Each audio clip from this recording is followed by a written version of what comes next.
Көркөм Кыргызстан ажайып, көркөм Кыргызстан укмуштун бары табылган, уютку чөлгөн Кыргызстан. Кыргызстан демим Кыргызстан, кылымдык кебим Кыргызстан, 5 күндүк өмүрүмдөгү дейишим менен Кыргызстан. Кыргызстан, алга Кыргызстан, Кыргызстан, жаша Кыргызстан, сен гүлдөп өсө бересиң, кыз улуң барда Кыргызстан.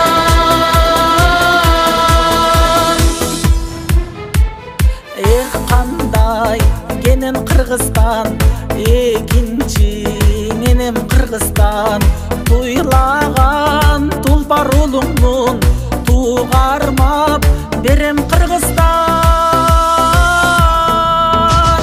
Кыргызстан, өсчү Кыргызстан, кыйлалга көччү Кыргызстан, ак калпак элин байырлап, ансайын көктү Кыргызстан. Кыргызстан, алга Кыргызстан, Кыргызстан, жаша Кыргызстан, сен гүлдөп өсө бересиң, кыз улуң барда Кыргызстан.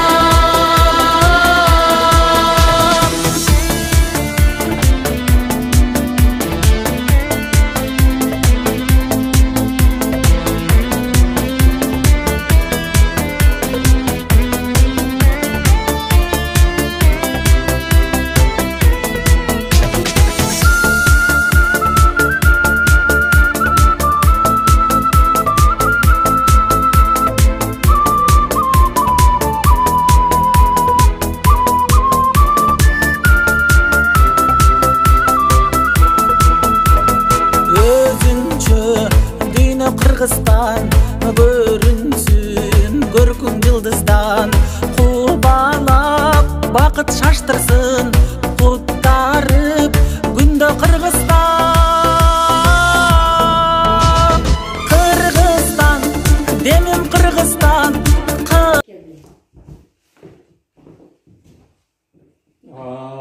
Бұл археология, этнография музей бөліміміз. Мұнда дагы бізде ошол өзүбүздүн элибиздин мурдакы колдонуп келген буюм тайымдар боюнча дагы ушул жерде экспонат катары койгонбуз. Мисалы үчүн мынау кара чырак деп айтат. Кара чырак деген өзү аты айтып турат, кара чырак. Буга пактаны коюп, зыгырдын майынан тамызып туруп, зыгырдын майга чылап туруп, анан бул жерден күйгүзүп койгон.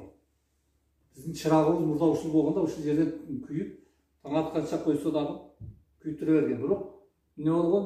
Кара түтүнү болуп, эртең менен түндө койгонбуз, эртең менен турса, мурундары кара ыш болуп, ушундай бир жашоолор кечиришкен да мурда. Кийин мындай чырактарыбыз чыкты, билик менен өзүнүн немеси бар. Кийин анан эмне болду? Ильич шамы чыкты. Ушинтип отуруп, мына нерселерибиз колдонбой калды. Бул кара чырак дегенде азыр атын уксак, мына чырактар да колдонбой калды. Мыналар болсо буусунун тиштери дейт. Буусунун тиштери дегенде эмне үчүн калып атат?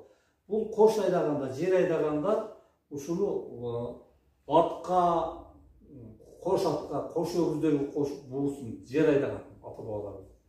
Бүгүнкү күндө дагы айыл жерлерде бир эметкендер бар, бирок азыркы технология эмес, башкача, азыркы технологияга жакыныраак боло баштаган. Мурда ата бабаларыбыз баардыгы жыгачтан кылып туруп соколорду. Мына буусунун тишин коюп туруп анан жерди айдап эгин жүргөн. Ушулар колдонбой калып атат. Жыгач кесе, жыгач буюмдарыбыз бул жерде. Мына жерде негизинен бизде тери буюмдары сүрөтү көрсөтүлгөн. Бизде Кыргыздын улуттук тери буюмдары. Mesela көрсөткөн мыналар чыны каптарда тердези болгон. Ушул чыны каптарды эметкен. Мыналар көкөр деп коет, көкөр кымыз үчүн эметилген. Мыналарда чыны кап, чоңураак чыны каптардын иштери. Тердези салган буюмдар да булар. Мыналар бизде 20 жасалған бұйымдарды қойған. Мыналар Kımız kavaktan nemesine жасалған идиштер. Мыналар. Бұлар атай су таш үшін, суға лайықташтырылған кымыз кавактар. Мыналар бұл кымыз үшін эметке болса, айран немелер куу үшін колдонгон. Ошол эле кымыз кавак немесинен. Эми жыгач буюмдарына биз өзүбүздүн ат жабдыктарынан ээр коюп койдук. Бул дагы өзүнүн кол өнөрчүлүк. Бул жерде азыр колдонбой калган дагы мына бул жерде көрдүңөрбү? Жыгачтан жасалган буюм идиштерибиз бар, жыгач идиштер. Бул айран немелерди ушул эмеге куюп колдонуп жүргөн. Ошондой идиштерди, жыгач идиштер, азыр күдө жок мындай идиштер. Булар дагы жыгач кесе, жыгач идиштер, жыгач кашык, биздин ата бабаларыбыз ушундай кашык менен тамак ичишип эметкен. Бул дагы жыгач шелек деп айтылат. Мына соку, бул сокудан не кылган? Дан чачкан. Талкан кылган. Талканды ушул эме менен, көбүнчө талканды жанчкан үчүн колдонгон соку. Нанды майдалабы, данды майдалабы. Анан эми дан жанчканга мына жакта атайын эмелер болгон, мындай жаргылчактар болгон. Жаргылчакты бул жерден эмени кое алып, жаргылчакты айландырса, эмне болуп чыккан? Бул жакка чыгып турган. Ага чейинки мына таштар менен данды ушундай жанчып отуруп. Ушундай кыйын турмуштарда данды эметип жешкен. Көрдүңөрбү? Dandı öndürüp, егип, жыйнап, кийин мыналарга езип отуруп, уун кылып анан кылышкан. Кийинчерээк чоңураак таштар болгон, кийин жаркылчак болду, кийин эмне болду? Тегирмен болду, суу тегирмен. Ошентип отуруп азыркы күндө уун каяктан келди, буда каяктан келди билбей эле калдык. Жеген эле келип калды. Даяр келип отуруп. Мыналар эми жер астынан чыккан археологиялык буюмдарыбыз. Бул көкөйлөр, көкөйлөрдүн түрлөрү, кумуралар деп айтылат. Мыналар болса, таш doğrundагы таш кетмен менен таш деше. Буга сап-сап койдук. Ушул булар таш doğrundагы буюмдардын эсебине кирет. Колдонулган. Анан мына бул жерде чоподон жасалган буюмдардын эсебине чопо куурлар деп айтылат. Чопо куурлар. Бул чопо куур эмне үчүн колдонулган?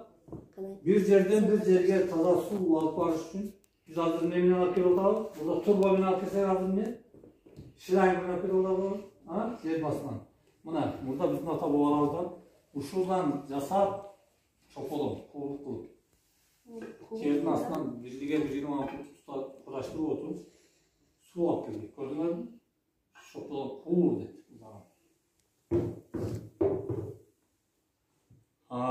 Bu jaktardan kolonlar kalan Buyumlar kaytak olmamızda bana ütük.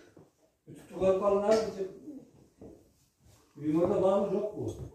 İçine ne salat dikemiz? Kömür salamız. Kömürde salıp, yaxşılap, cevap. Malasından jel kiredi. Kıyımdasak jelde kızıp, şunayın dönüyor.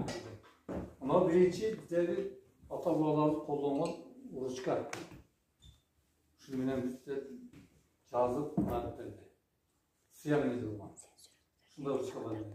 Bu silerin azıcık kötü sütlerine var mı? Ana sütler. Şunda bir çıkça salavanlar sütler mi oldu? Penalı gene. Bardığı dele bolgan emes. Bulat kolduğunu da kalatar. Ana algaçkı kino aparat değil. Kino tatkanda uşundan tatkan.